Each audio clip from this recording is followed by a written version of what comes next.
وحی کی دو قسمیں ہیں، ایک وحی مطلوب اور ایک وحی غیر مطلوب۔ وحی مطلوب جس کی تلاوت کی جاتی ہے جس طرح قرآن مجید ہے، دوسرا وحی غیر مطلوب وہ حدیث مبارکہ ہے کہ رسول اللہ صلی اللہ علیہ وسلم کے ارشادات ہیں، جبکہ منکرین حدیث کا سب سے بڑا اعتراض ہی یہ ہے کہ صرف قرآن مجید وحی ہے، اس کے علاوہ حدیث وحی نہیں ہے۔ دوسرا بڑا اعتراض، جس طرح قرآن مجید کو لکھنے کا اہتمام کیا گیا ہے ویسے حدیث مبارکہ کو لکھنے کا اہتمام نہیں کیا گیا۔ یہ دوسرا بڑا اعتراض ہے کہ حدیث مبارکہ لکھی ہوئی ہمارے پاس موجود نہیں تھی، آپ صلی اللہ علیہ وسلم کی وفات کے بعد اس کو لکھا گیا۔ ان الحمد للہ نحمده ونستعینه ونستغفره ونعوذ باللہ من شرور انفسنا ومن سیئات اعمالنا ومن يهده الله فلا مضل له ومن يضلله فلا هادي له ونشهد ان لا اله الا الله وان محمدا عبده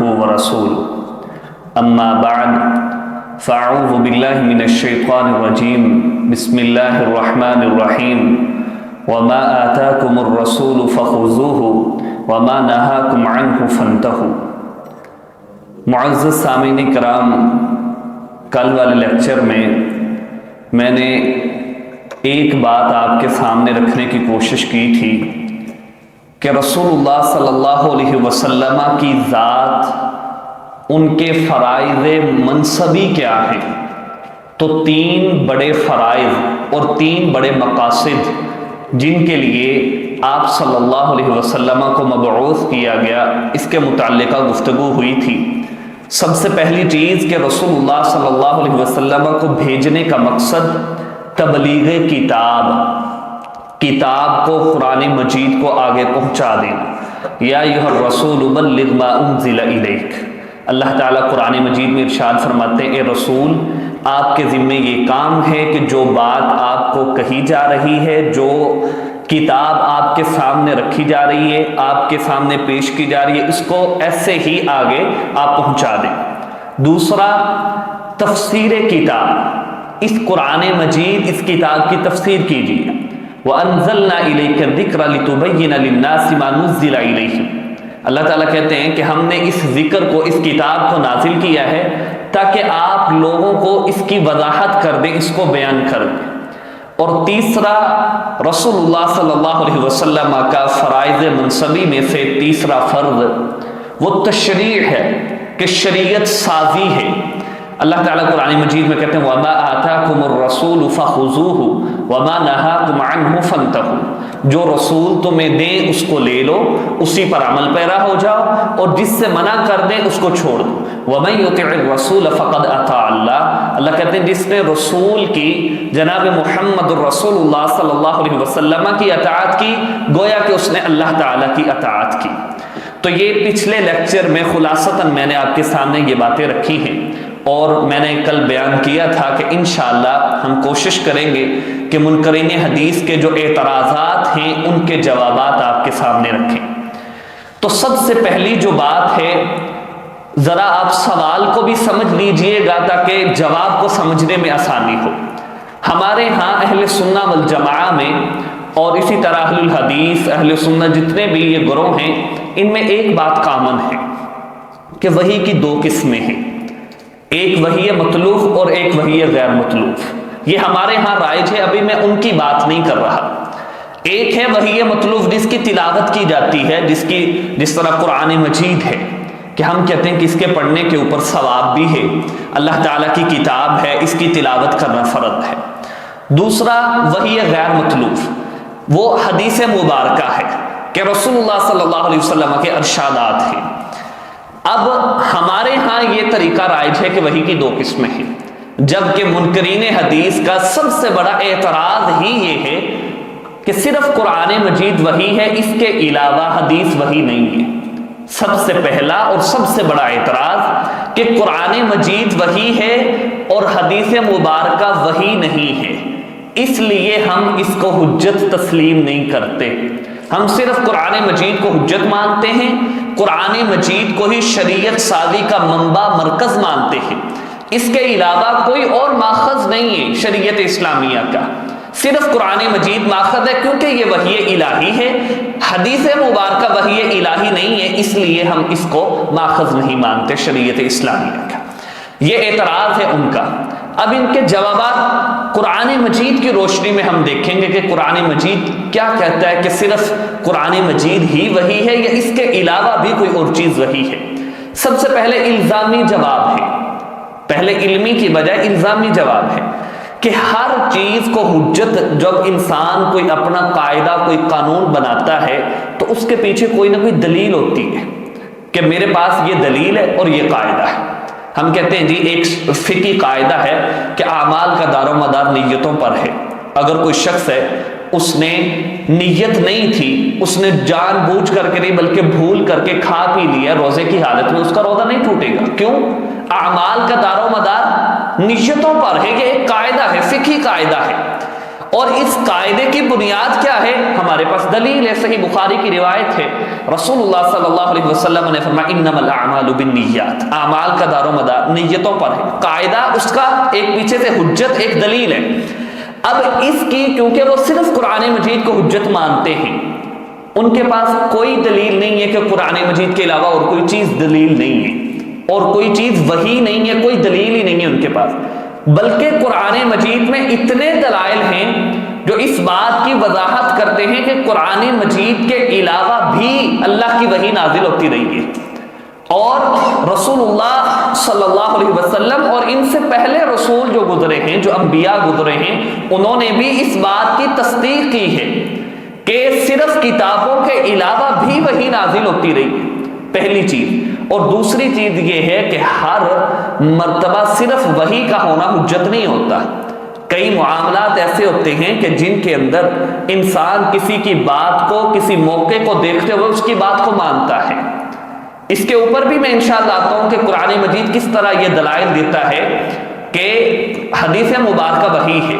آپ سورہ قصص کو پڑھیے، اللہ تعالیٰ آیت نمبر 19 تا 21 میں فرماتے ہیں وَجَاءَ مِنْ أَقْصَى الْمَدِينَةِ يَسْعَى وَجَاءَ مِنْ أَقْصَى الْمَدِينَةِ يَسْعَى قَالَ يَا مُوسَى إِنَّ الْمَلَأَ يَأْتَمِرُونَ بِكَ لِيَقْتُلُوكَ فَاخْرُجْ إِنِّي لَكَ مِنَ النَّاصِحِينَ۔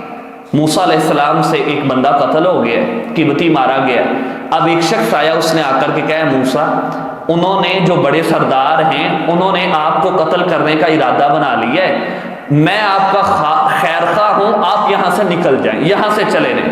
فخرج منها خائفا، سیدنا موسیٰ علیہ السلام وہاں سے چلے گئے، یہ نہیں مطالبہ کیا کہ وہی کدھر ہے، آپ جو بات کر رہے ہو اس کی دلیل کیا ہے؟ بعض مواقع ایسے ہوتے ہیں کہ جہاں پر انسان اس بات کو تسلیم کرتا ہے، وہ انسان پیچھے سے سیاق و سباق کو دیکھتے ہوئے اس بات کو مان لیتا ہے کہ جو یہ بات کر رہے ہیں یہ بالکل درست ہے۔ بلکہ قرآن مجید میں تو اس کے بہت سے دلائل ہیں کہ حدیث مبارکہ وحی ہے۔ یہ تو میں ایک الزامی جواب دے رہا ہوں کہ بعض مرتبہ انسان سیاق و سباق کو دیکھتے ہوئے اس بات کو مان لیتا ہے اور اس کے لیے دلیل کا مطالبہ نہیں کرتا۔ اب آ جائیے کہ قرآن مجید وحی ہے اور اس کے دلائل اللہ تعالیٰ نے قرآن مجید میں بیان کیے ہیں۔ سب سے پہلے آپ یہ دیکھیے کہ اللہ تعالیٰ سورہ بقرہ کی آیت نمبر 142 میں ارشاد فرماتے ہیں سَيَقُولُ السُّفَهَاءُ مِنَ النَّاسِ مَا وَلَّاهُمْ عَنْ قِبْلَتِهِمُ الَّتِي كَانُوا عَلَيْهَا۔ آپ سب جانتے ہیں کہ مسلمانوں کا پہلا قبلہ کون سا تھا، بیت المقدس یا بیت المقدس، دونوں نام لیے جا سکتے، یہ پہلا قبلہ تھا۔ اور اللہ تعالیٰ نے قرآن مجید میں اس کا تذکرہ کیا کہ جب اللہ تعالیٰ نے مدینہ کے اندر مسلمان جب آئے ہیں تو 6-7 ماہ اسی قبلے کی طرف منہ کر کے نماز پڑھتے رہے، اور رسول اللہ صلی اللہ علیہ وسلم بار بار آسمانوں کی طرف دیکھتے تھے کہ اللہ تعالیٰ کی طرف سے وحی نازل ہو، حکم نازل ہو، اور ہم قبلہ تبدیل کر کے خانہ کعبہ کی طرف، بیت اللہ کی طرف منہ کر کے نمازیں ادا کریں۔ اللہ تعالیٰ کہتے ہیں اس آیت مبارکہ میں کہ جو بیوقوف لوگ ہیں وہ کہیں گے کہ کس چیز نے ان کو ان کے پہلے قبلہ سے پھیر دیا ہے، کس چیز نے ان کو، مسلمانوں کو، ان کے پہلے قبلہ سے پھیر دیا ہے۔ سب سے پہلی بات کہ قرآن مجید میں پہلے قبلے کا تذکرہ نہیں ہے، مسلمان اس قبلے کی طرف منہ کر کے کیوں نمازیں پڑھتے رہے، اور وہ قبلہ جب اس کا تذکرہ ہی نہیں ہے تو پھر اللہ تعالیٰ نے اس آیت کریمہ کو کیوں نازل کیا؟ تو پتہ چلا کہ اللہ کے پیغمبر کے پاس اور وحی تھی. اور اس کی دلیل کیا ہے کہ اور وحی تھی اللہ کے پیغمبر کے پاس؟ یہی قرآن مجید اللہ تعالیٰ کہتے ہیں ان اتبع الا ما یوحى الی انی اخاف ان عصیت ربی عذاب یوم عظیم. سورہ یونس ہے. اللہ تعالیٰ کہتے ہیں کہ پیغمبر ان کو بتا دیجئے ان اتبع الا ما یوحى الی، میں صرف اسی بات کی پیروی کرتا ہوں، اسی چیز کو مانتا ہوں جو میری طرف وحی کی جاتی ہے، جو رسول اللہ صلی اللہ علیہ وسلم کی طرف وحی کی جاتی ہے. اللہ کے پیغمبر صرف اسی بات کو مانتے ہیں. تو اسی بات کو مانتے ہوئے اللہ کے پیغمبر بیت المقدس کی طرف منہ کر کے نماز پڑھتے رہے. اب اللہ تعالیٰ کی طرف سے جب تحویل قبلہ کا حکم آیا ہے تو پہلے قبلے کا نہیں بتایا گیا. قرآن مجید میں کہیں تذکرہ نہیں ہے کہ رسول اللہ صلی اللہ علیہ وسلم کو بتلایا گیا ہو کہ آپ پہلے بیت المقدس کی طرف منہ کر کے نماز پڑھتے رہے. اور اس کی دلیل اور اس کی بنیاد وہ وحی ہے، کیونکہ اللہ تعالیٰ قرآن مجید میں کہتے ہیں کہ میرا پیغمبر وحی کے بغیر نہیں بولتے. اللہ تعالیٰ نے پہلے وحی نازل کی کہ آپ بیت المقدس کی طرف منہ کر کے نماز پڑھیں. اور اسی طرح رسول اللہ صلی اللہ علیہ وسلم کو دوبارہ دوسری آیت کریمہ وَإِذْ أَسَرَّ النَّبِيُّ إِلَىٰ بَعْضِ أَزْوَاجِهِ حَدِيثًا فَلَمَّا نَبَّأَتْ بِهِ وَأَظْهَرَهُ اللَّهُ عَلَيْهِ عَرَّفَ بَعْدَهُ وَأَعْرَضَ عَن بَعْضٍ. یہ اللہ تعالیٰ نے قرآن مجید میں یہ آیت کریمہ نازل کی اور سورہ تحریم کی یہ آیت کریمہ ہے. اس آیت کریمہ میں ایک واقعہ کو ذکر کیا گیا ہے کہ رسول اللہ صلی اللہ علیہ وسلم سیدہ حفصہ رضی اللہ تعالیٰ عنہ کے پاس آئے اور کہا کہ میں آئندہ کے بعد کبھی بھی سیدہ زینب کے گھر سے شہد نہیں پیوں گا.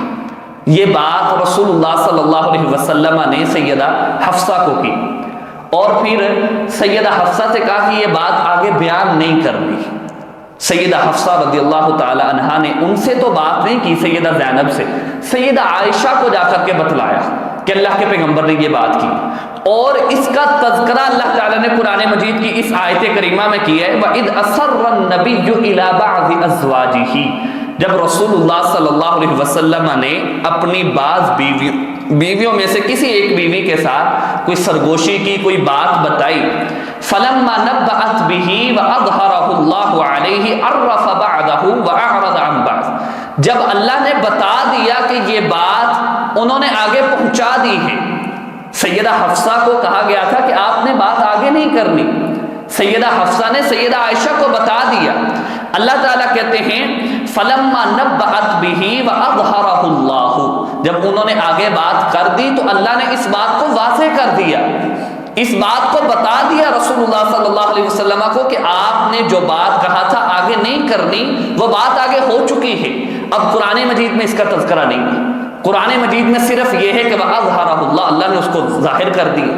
کس طرح ظاہر کیا کہ رسول اللہ کو بتلایا گیا، آپ نے کہا تھا یہ بات آگے نہیں کرنی، سیدہ حفصہ نے آگے بات کر دی ہے. اور اس کی دلیل کیا ہے کہ رسول اللہ صلی اللہ علیہ وسلم کو بعد میں بتلایا گیا. اللہ تعالیٰ نے فَلَمَّا نَبَّأَهَا بِهِ قَالَتْ مَنْ أَنْبَأَكَ هَذَا. جب یہ بات پتہ چلی تو سیدہ حفصہ نے پوچھا کہ آپ کو یہ بات کس نے بتا دی کہ میں نے سیدہ عائشہ کو بتا دی ہے یہ بات، کیونکہ میں نے تو سیدہ عائشہ سے کہا تھا کہ آگے نہیں کرنی. تو سیدہ عائشہ پہ مجھے اعتبار بھی ہے، وہ آپ سے بات نہیں کریں گی. آپ کو کس نے یہ بات بتائی ہے کہ میں نے یہ بات آگے کر دی تھی؟ اللہ تعالیٰ کہتے ہیں فَلَمَّا نَبَّأَهَا بِهِ قَالَتْ مَنْ أَنْبَأَكَ هَذَا قَالَ نَبَّأَنِيَ الْعَلِيمُ الْخَبِيرُ. مجھے یہ بات کس نے بتائی ہے؟ اللہ تعالیٰ جو سب سے زیادہ جاننے والے، بہت ہی باخبر ہیں، انہوں نے مجھے یہ بات بتلائی ہے. اب اس بات کا تذکرہ پورے قرآن مجید میں کہیں نہیں ہے. اور اللہ کہتے ہیں ہم نے وہ بات بتائی ہے، رسول اللہ صلی اللہ علیہ وسلم کو وہ بات پتہ چلی ہے. اللہ کہتے ہیں ہم نے وہ بات بتائی ہے. تو وہ بات کس نظریے سے، کس طریقے سے رسول اللہ صلی اللہ علیہ وسلم کے پاس پہنچی؟ تو پتہ چلا قرآن مجید کے علاوہ بھی ایک وحی آتی ہے اللہ کے پیغمبر کے پاس، اور وہ وحی کیا ہے؟ حدیث مبارکہ، سنت مبارکہ. اب اس کی ایک اور دلیل سمجھیے. اللہ تعالیٰ قرآن مجید میں ارشاد فرماتے ہیں ان عدۃ الشہور عند اللہ 12 شہرا فی کتاب اللہ یوم خلق السماوات والارض منها 4 حرم. اللہ کہتے ہیں کہ جب سے ہم نے زمین و آسمان کو بنایا تو 12 مہینوں کو مقرر کیا. اب قرآن مجید میں اللہ تعالیٰ کہتے ہیں جب سے زمین و آسمان کو بنایا ہے تو ہم نے کیا کیا؟ 12 مہینوں کو مقرر کر دیا ہے. ان عدت الشہور عند اللہ 12 شہرا، اللہ کے ہاں گنتی کتنے کی ہے؟ 12 کی گنتی ہے. اور ان 12 مہینوں کا تذکرہ کہاں ہے؟ اور پھر اللہ تعالیٰ کا یہ کہنا منہا اربعۃ حرم، ان 12 مہینوں میں سے 4 مہینے حرمت والے ہیں. اب وہ حرمت والے مہینے کون سے ہیں؟ وہ حرمت والے مہینوں کے تعین کون کرے گا؟ قرآن مجید میں اس کا تذکرہ نہیں ہے. قرآن مجید میں کہیں نہیں ملتا کہ 12 مہینوں کو تفصیل کے ساتھ بیان کیا گیا ہو اور پھر اس میں سے 4 مہینے حرمت والے بیان کیے گئے ہوں. یہ کہیں نہیں ملتا. اور یہ صحیح بخاری کی روایت میں ملتا ہے. رسول اللہ صلی اللہ علیہ وسلم نے فرمایا ثلاث متوالیات ورجب مضر، 4 مہینے جو حرمت والے ہیں ان میں سے 3 مہینے مسلسل ہیں، اور اس کے بعد ایک مہینہ وہ کون سا ہے؟ رجب کا، ذوالقعدہ ہے، ذوالحجہ ہے، محرم ہے اور رجب کا مہینہ. یہ 4 مہینے حرمت والے مہینے ہیں اور ان کا تذکرہ اللہ تعالیٰ کی پیغمبر کی حدیث مبارکہ میں ہے.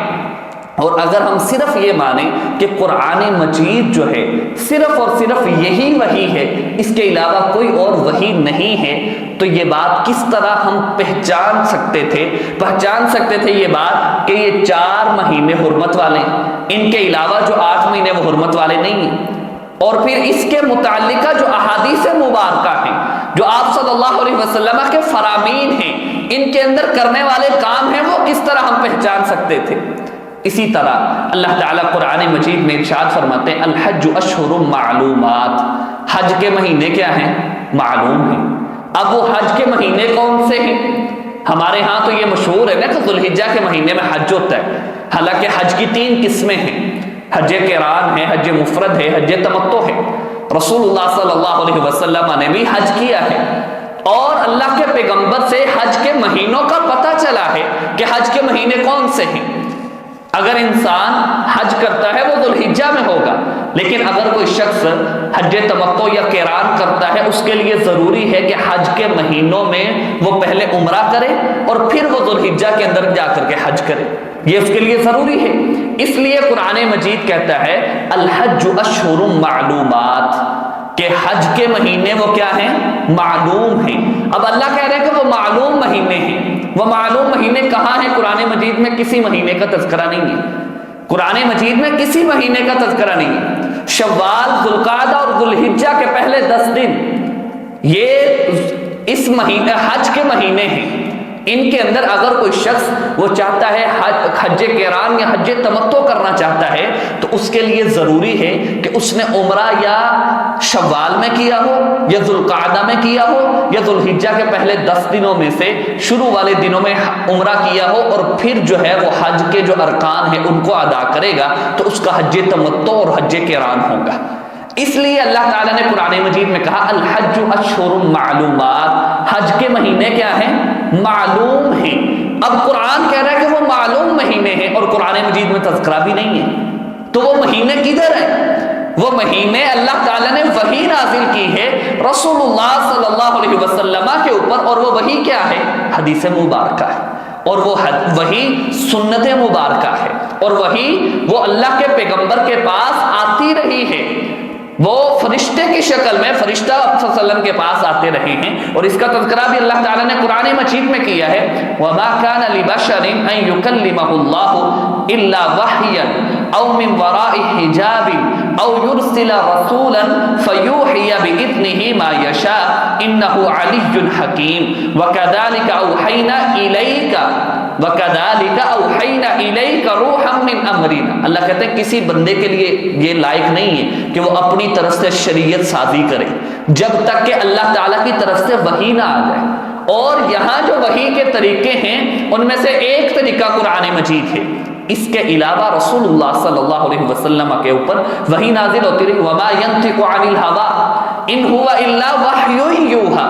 اللہ کے پیغمبر اپنی طرف سے بولتے نہیں ہیں جب تک کہ اللہ کے پیغمبر کے اوپر وحی نازل نہ ہو جائے. تو قرآن مجید میں اس طرح کی بیسیوں اس طرح کے دلائل ہیں جو اس بات کے اوپر دلالت کرتے ہیں کہ جس طرح قرآن مجید اللہ تعالیٰ کی وحی ہے، اسی طرح حدیث مبارکہ بھی اللہ تعالیٰ کی طرف سے وحی ہے۔ فرق صرف اتنا ہے کہ قرآن مجید یہ اللہ تعالیٰ کا معجزہ ہے، اس کے الفاظ وہ اللہ تعالیٰ کے الفاظ ہیں، وہ قرآن مجید اللہ کی کلام ہے، اللہ تعالیٰ کے اپنے الفاظ ہیں، وہ رسول اللہ صلی اللہ علیہ وسلم کی طرف نازل کیے گئے ہیں۔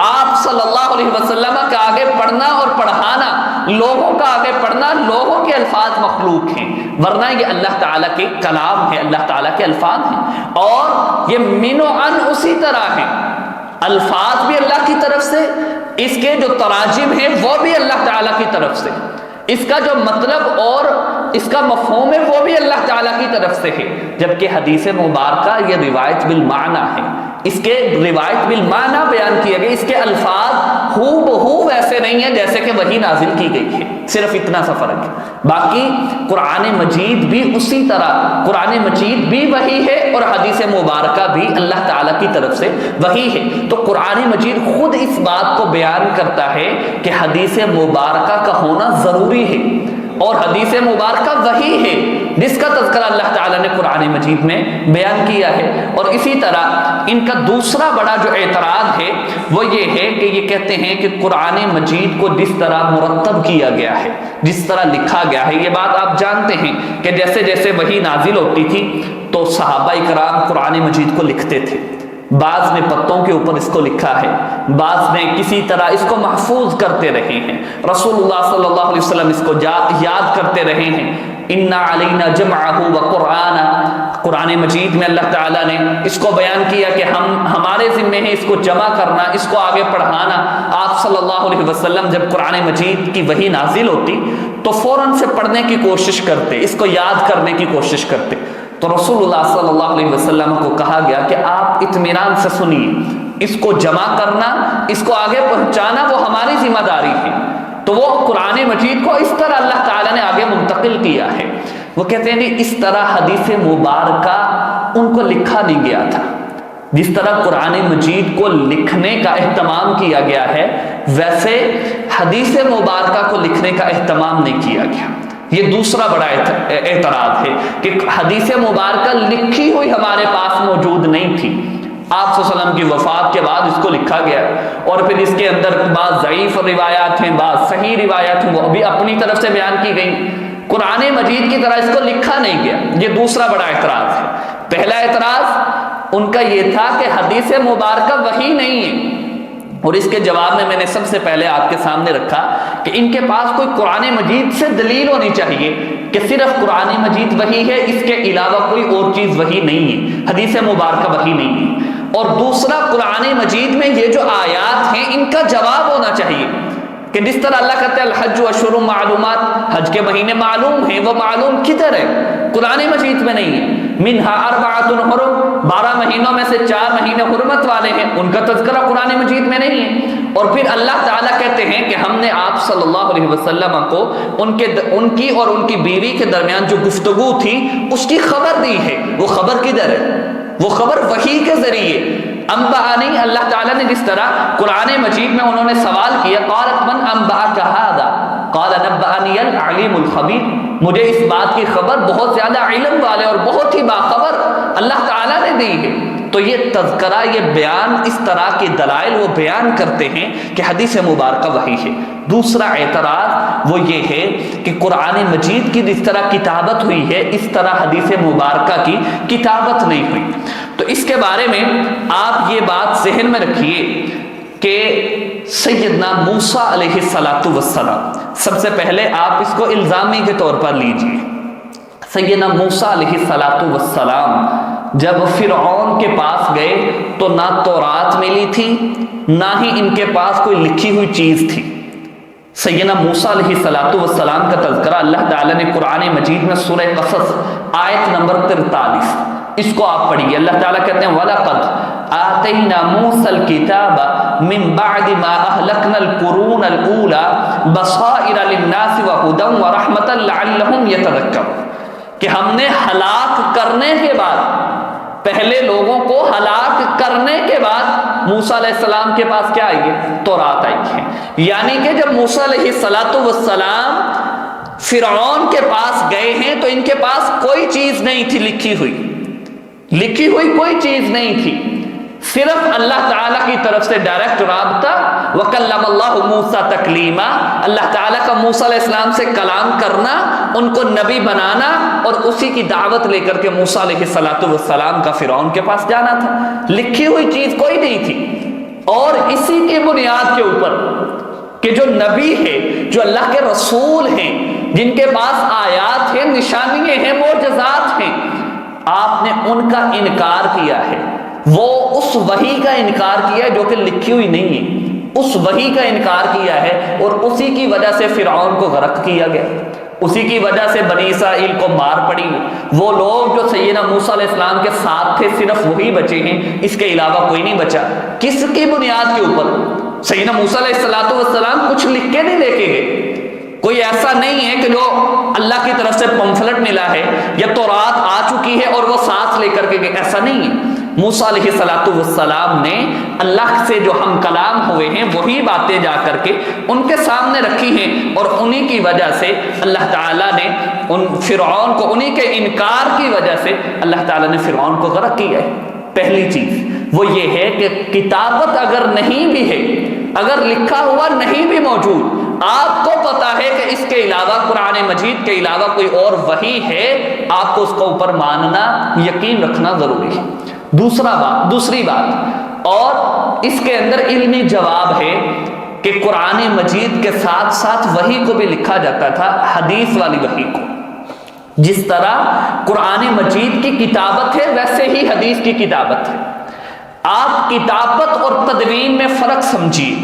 ایک ہے کتابت، کوئی شخص ہے وہ لکھتا جاتا ہے، اپنی باتوں کو لکھتا جاتا ہے۔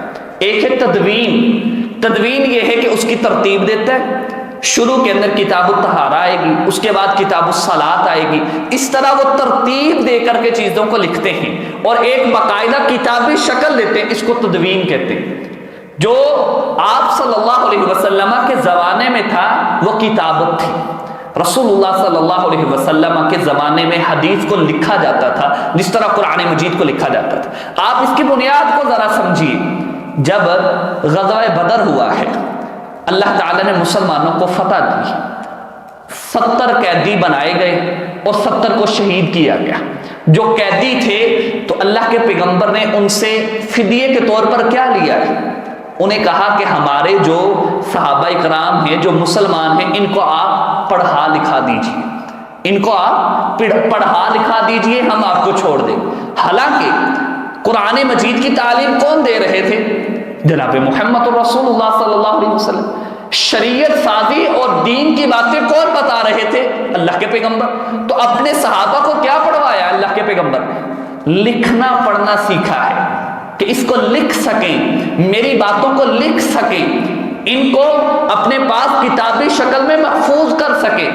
اور اس کا نتیجہ کیا ہوا کہ رسول اللہ صلی اللہ علیہ وسلم کے کاتبین وحی ہیں جنہوں نے قرآن مجید کو الگ لکھا ہے، حدیث مبارکہ کو الگ لکھا ہے۔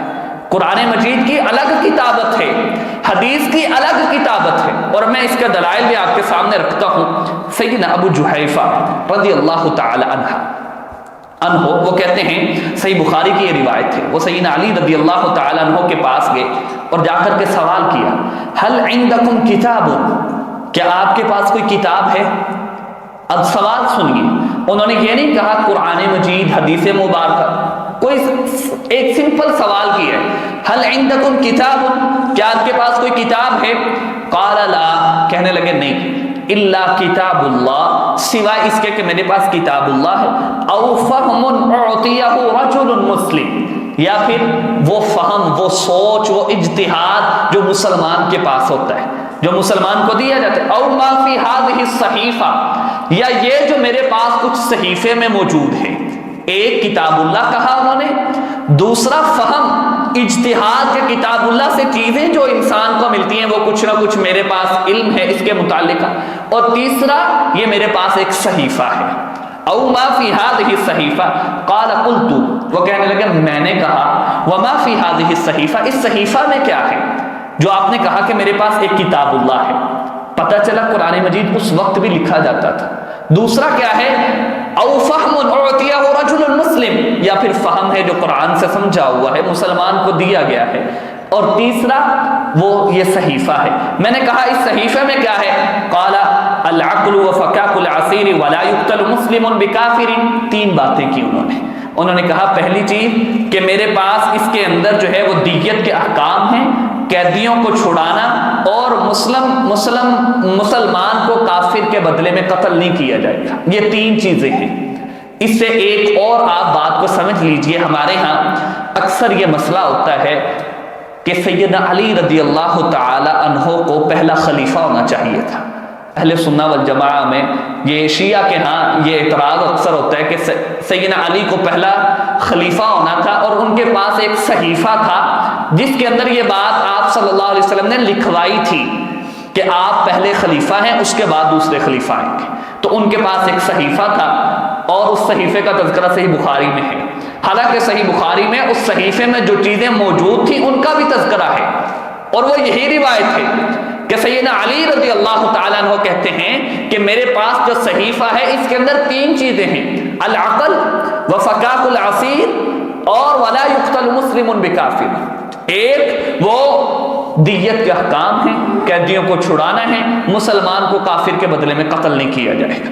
سب سے پہلی چیز یہ ملی کہ سیدنا علی رضی اللہ تعالیٰ عنہ کے پاس قرآن مجید کے علاوہ ایک صحیفہ تھا، اور صحیفے کے اندر کیا لکھا ہوا تھا، احادیث مبارکہ کہ دیت کے احکام کیا ہیں، اگر کوئی شخص کسی کی انگلی توڑ دیتا ہے تو اس کے اوپر کون سی دیت ہوگی، اگر کسی کی آنکھ پھوڑ دیتا ہے اس کے اوپر کیا دیت ہوگی۔ یہ احکام کس کے پاس ہیں، سیدنا علی رضی اللہ تعالیٰ عنہ کے پاس ہیں، اور انہوں نے ان کو لکھ رکھا ہے جو کہ کتاب اللہ کے علاوہ ہے۔ تو پتہ چلا کہ صحابہ کتاب اللہ بھی لکھتے تھے، قرآن مجید کی وحی کو بھی نقل کیا جاتا تھا، اور اس کے ساتھ ساتھ آپ صلی اللہ علیہ وسلم کے احکامات کو بھی نقل کیا جاتا تھا۔ جس طرح کہ یہ صحیح بخاری کی روایت ہے، یہ بیان کرتی ہے کہ سیدنا علی رضی اللہ تعالیٰ عنہ کے پاس بھی ایک صحیفہ تھا۔ اسی طرح مسند احمد اور سنن الدارمی، سنن ابی داؤد کے اندر سیدنا عبداللہ بن عمر بن عاص رضی اللہ تعالیٰ عنہ، یہ بھی کاتبین وحی میں سے ہیں، اور اس کے اوپر یہ سب مانتے ہیں، منکرین حدیث بھی مانتے ہیں کہ عبداللہ بن عمر بن عاص رضی اللہ تعالیٰ عنہ قرآن مجید کو جمع کرتے تھے، اس بات کو مانتے ہیں۔ یہی عبداللہ بن عمر بن عاص رضی اللہ تعالیٰ عنہ ہیں، مسند احمد کے اندر صحیح سند سے روایت، ان سے پوچھا گیا کہ آپ رسول اللہ صلی اللہ علیہ وسلم کی ہر بات نقل کر لیتے ہو، کبھی اللہ کے پیغمبر غصے میں ہوتے ہیں، کبھی اللہ کے پیغمبر خوش ہوتے ہیں، اب یہاں کیا بات ہے کہ آپ نقل کر لیتے ہو، لکھ لیتے ہو؟ تو سیدنا عبداللہ بن عمر بن عاص رضی اللہ تعالیٰ عنہ کہتے ہیں، میں نے کہا قلت یا رسول اللہ صلی اللہ علیہ وسلم اکتب عنک کل شیء اسمع منک، اللہ کے پیغمبر میں آپ سے جو کچھ سنتا ہوں سب لکھ لیا کروں؟ یہ خود سوال کر رہے ہیں کہ اللہ کے پیغمبر جو کچھ میں آپ سے سنتا ہوں میں اس کو لکھ لیا کروں؟ قال نعم، آپ صلی اللہ علیہ وسلم نے فرمایا ہاں، آپ جو بھی سنو اس کو لکھ لیا کرو۔ اور پھر کہا، سیدنا عبداللہ بن عمر بن عاص خود کہتے ہیں قلت فی الرضا والغضب، اللہ کے پیغمبر کبھی آپ خوش ہوتے ہیں، کبھی غصے کی حالت میں ہوتے ہیں، انسان ہے نا تو انسان کی حالات چینج ہوتے ہیں، تو اللہ کے پیغمبر آپ کبھی خوش ہوتے ہیں کبھی غصے کی حالت میں ہوتے ہیں، تو آپ کی ساری باتیں لکھ لیا کرو۔ تو رسول اللہ صلی اللہ علیہ وسلم نے فرمایا قال نعم فإني لا أقول في ذلك إلا حقا، اللہ کے پیغمبر نے فرمایا میں غصے میں بھی وہی بات کرتا ہوں جو حق ہوتی ہے، میں خوشی میں بھی وہی بات کرتا ہوں جو سچی ہوتی ہے اور حق ہوتی ہے۔ آپ صلی اللہ علیہ وسلم تو مذاق کے اندر بھی وہی بات کرتے تھے جو حق ہوتی ہے۔ ایک عورت آئی، بڑھیا عورت، آپ صلی اللہ علیہ وسلم کے پاس آ کر کے سوال کیا، آپ نے فرمایا بڑھیا کوئی بھی جنت میں نہیں جائے گی۔ وہ عورت رونے لگ پڑی۔ اب آپ صلی اللہ علیہ وسلم کا مزاح ہے یہ، اور اس کے اندر بھی کیا ہے، حق ہے، سچ ہے، اس لیے آپ صلی اللہ علیہ وسلم نے کہا کہ میری طرف سے کوئی بھی بات ہو، وہ چاہے خوشی کی حالت میں ہو، وہ چاہے غضب اور غصے کی حالت میں ہو، آپ لکھ لیا کرو، اس کے اندر ہمیشہ حق ہوتا ہے، سچ ہوتا ہے۔ تو وہ بڑھیا رونے لگ پڑی۔ آپ صلی اللہ علیہ وسلم نے پھر بعد میں بتایا کہ جنت میں جو سارے جائیں گے، چاہے کوئی بوڑھا فوت ہوا ہے، وہ سارے جوان ہوں گے۔ تو آپ صلی اللہ علیہ وسلم کے مزاح کے اندر بھی کیا ہے؟ حق ہے اور سچ ہے۔ اس لیے عبداللہ بن عمر بن عاص رضی اللہ تعالیٰ عنہ یہ کیا لکھ رہے ہیں؟ وحی، اور لکھ کیا رہے ہیں؟ آپ صلی اللہ علیہ وسلم کی حدیث کو۔ سب سے پہلی چیز جو آج ہم نے سمجھی کہ حدیث مبارکہ وحی ہے، اور دوسری چیز جس طرح قرآن مجید کو سمجھنے کے لیے لکھا گیا ہے، اس کو پڑھنے کے لیے لکھا گیا ہے، ویسے ہی حدیث مبارکہ کو بھی لکھا جاتا رہا ہے۔ قرآن مجید کو علیحدہ لکھا جاتا رہا ہے، حدیث مبارکہ کو علیحدہ سے لکھا جاتا رہا ہے، اور آپ صلی اللہ علیہ وسلم نے اس کو لکھوانے کا، اس کی کتابت کا بڑا اہتمام کیا ہے۔ قیدیوں کو چھوڑا ہے اس کی بنیاد کے اوپر کہ میرے صحابہ کو کیا کرو؟ تعلیم دے دو وہ لکھنے کی، وہ لکھ سکے، میری باتوں کو نوٹ کر سکے، میری اس وحی کو بھی کیا کر سکے؟ وہ اپنے پاس محفوظ کر سکے۔ سیدنا ابو ہریرہ رضی اللہ تعالی عنہ وہ کہتے ہیں کہ اگر مجھ سے زیادہ کوئی حدیثیں جانتا ہے تو وہ عبداللہ بن عمر بن عاص رضی اللہ تعالیٰ عنہ۔ کیوں؟ کیونکہ وہ حدیث کو لکھا کرتے تھے، میں صرف یاد کیا کرتا تھا۔ تو پتہ چلا اللہ کے پیغمبر کی باتوں کو بھی لکھا جاتا تھا، اور یہ کتابت ہے۔ جس طرح میں نے پہلے آپ کے سامنے عرض کی، ایک ہے کتابت، کسی بھی چیز کو لکھنا۔ جس طرح ہم کسی شیخ سے پڑھتے ہیں تو ان کی باتوں کو لکھتے چلے جاتے ہیں، بعد میں پھر اس کو کاٹ چھانٹ کر کے اس کی تدوین کرتے ہیں، اس کو ترتیب دیتے ہیں۔ یہ ایک علیحدہ موضوع ہے کہ تدوین حدیث کب ہے، انشاءاللہ میں وہ بھی اس کے اوپر بیان کروں گا۔ پہلے ہے کتابت، کہ رسول اللہ صلی اللہ علیہ وسلم نے جس طرح قرآن مجید کو لکھوایا ہے، ویسے ہی اللہ کے پیغمبر کی احادیث کو، دوسری وحی جو وحی غیر مطلوب ہے، اس کو بھی لکھا جاتا رہا ہے، اور اس کے دلائل بارہا ہیں جو رسول اللہ صلی اللہ علیہ وسلم سے اور اللہ کے پیغمبر کے صحابہ سے جو ملتے ہیں۔ اسی طرح کتاب العلم کے اندر صحیح بخاری میں ایک اور روایت ہے، سیدنا ابو ہریرہ رضی اللہ تعالیٰ عنہ کہتے ہیں کہ بنو خزاعہ اور بنو لیث، دو قبیلوں کے درمیان کوئی بات ہوگی، تو وہ ایک شخص رسول اللہ صلی اللہ علیہ وسلم کے پاس آیا، فجاء رجل من اہل الیمن فقال اکتب لی یا رسول اللہ صلی اللہ علیہ وسلم، اللہ کے پیغمبر مجھے کوئی بات لکھ دے۔ اب آپ خود اندازہ کیجئے کہ اللہ کے پیغمبر کو کہا جا رہا ہے، اور یہ صحیح بخاری کے اندر ہے۔ اس کے اوپر ہم بعد میں آئیں گے، ان کا وہ بھی اعتراض دیں گے، یہ جو کہتے ہیں کہ حدیث محدثین نے اپنی طرف سے وضع کیے ہیں، محدثین نے اپنی طرف سے ان کو لے کر کے حدیث کے اسباب کو لے کر کے وہ اپنی طرف سے حدیثوں کو صحیح کہتے رہے، اپنی طرف سے ضعیف کہتے رہے۔ پہلے آپ اس بات کو مانیں، قرآن مجید کہتے ہیں کہ وحی ہے، جب وحی مانا ہے تو جس طرح قرآن لکھا گیا ہے ویسے ہی حدیث کو بھی لکھا جاتا ہے۔ اب سیدنا ابو ہریرہ کہتے ہیں وہ شخص خود آ کے کہتے ہیں اکتب لی یا رسول اللہ صلی اللہ علیہ وسلم، اللہ کے پیغمبر مجھے کچھ لکھ دیجئے۔ رسول اللہ صلی اللہ علیہ وسلم نے فرمایا فقال اکتبوا لی ابی فلان، فلاں شخص کے لیے میری چند باتیں لکھ دو، میری احادیث کو کیا کرو؟ لکھ دو۔ رسول اللہ صلی اللہ علیہ وسلم نے ان کو لکھوایا۔ یہ تو رہا آپ صلی اللہ علیہ وسلم کے دور کا معاملہ کہ جب آپ صلی اللہ علیہ وسلم موجود تھے، اور یہ تسلسل جاری رہا ہے۔ اسی طرح بالکل ترتیب کے ساتھ یہ معاملہ جاری رہا کہ آپ صلی اللہ علیہ وسلم موجود ہیں تب بھی حدیث کو لکھا جاتا رہا، جب آپ صلی اللہ علیہ وسلم کے بعد صحابہ کا دور آیا ہے اور خلفائے راشدین کا دور آیا تب بھی حدیث کو لکھا جاتا رہا۔ ایسا نہیں ہے کہ حدیث کو آپ صلی اللہ علیہ وسلم کے دور میں یا صحابہ کے دور میں لکھا ہی نہیں جاتا رہا، سارے ایک دوسرے سے بیان کرتے رہے، نہیں، بلکہ حدیث کو تب بھی لکھا جاتا رہا۔ صرف بات یہ ہے کہ تدوین نہیں ہوئی۔ ساری کتاب و طہارت جو طہارت کے متعلقہ حدیث ہیں ان کو ایک جگہ یکجا نہیں کیا گیا، حدیث جو نماز کی روایتیں ہیں سب کو یکجا نہیں کیا گیا، ان کو کتابت کی گئی ہے، لکھا گیا ہے۔ اور اس کے اوپر یہ سیدنا انس رضی اللہ تعالیٰ عنہ وہ کہتے ہیں کہ صحابہ اکرام رضی اللہ تعالیٰ عنہ کے دور کی یہ مثال دیتے ہیں کہ ان انس حدثہ ان ابا بکر كتب له هذا الكتاب لما وجهه الى البحرين، اور یہ کتاب الزکات کے اندر صحیح بخاری کے اندر ہی یہ بیان کرتے ہیں سیدنا ابو ہریرہ رضی اللہ تعالیٰ عنہ کہ سیدنا انس کہتے ہیں کہ ابو بکر صدیق رضی اللہ تعالیٰ عنہ نے جب مجھے بحرین کی طرف بھیجا ہے تو مجھے لکھ کر کے زکات کا نصاب دیا۔ کہ رسول اللہ صلی اللہ علیہ وسلم نے زکوٰۃ کا یہ نصاب مقرر کیا ہے، تو مجھے لکھ کر کے دیا کہ اللہ کے پیغمبر کی یہ روایات ہیں، یہ احادیث ہیں، ان کو لے کر کے آپ جائیں اور ان کو رائج کروائیں۔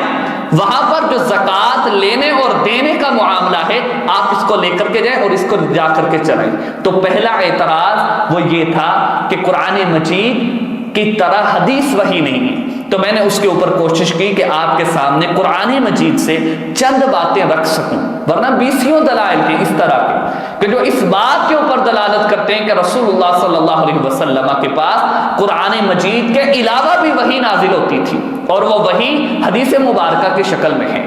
اور پھر جس طرح قرآن مجید کو محفوظ کرنے کا ایک صحابہ نے طریقہ اپنایا، اس کو لکھا ہے، اسی طرح حدیث مبارکہ کو بھی لکھا جاتا رہا ہے، اور یہ آپ صلی اللہ علیہ وسلم کے دور میں بھی رہا ہے، صحابہ کے دور میں بھی رہا ہے، اور انشاءاللہ اگلی مجلس سے، اگلے لیکچر سے جس طرح حدیث کی تدوین ہوئی ہے، یہ رہی کتابت کہ ہر طرح کی روایت کو لکھا جاتا، پھر اس کی تدوین ہوئی ہے کہ کتاب الطہارہ الگ ہے، کتاب الصلاۃ الگ ہے، کتاب الصیام الگ ہے، تو اس طرح سے جو تدوین ہوئی ہے اس کے متعلقہ بھی انشاءاللہ گفتگو ہوگی اور بیان بھی ہوگا کہ کس طرح پہلی کتاب کون سی ہے حدیث کی، صحابہ میں کس کی تھی سب سے پہلی کتاب، اور پھر تابعین میں، تبع تابعین میں، محدثین میں، ہم تک پہنچنے کے اعتبار سے حدیث کی کتاب کس طرح آئی ہے، اور پھر سنن، اور انشاءاللہ اس کے متعلقہ بھی گفتگو ہوگی۔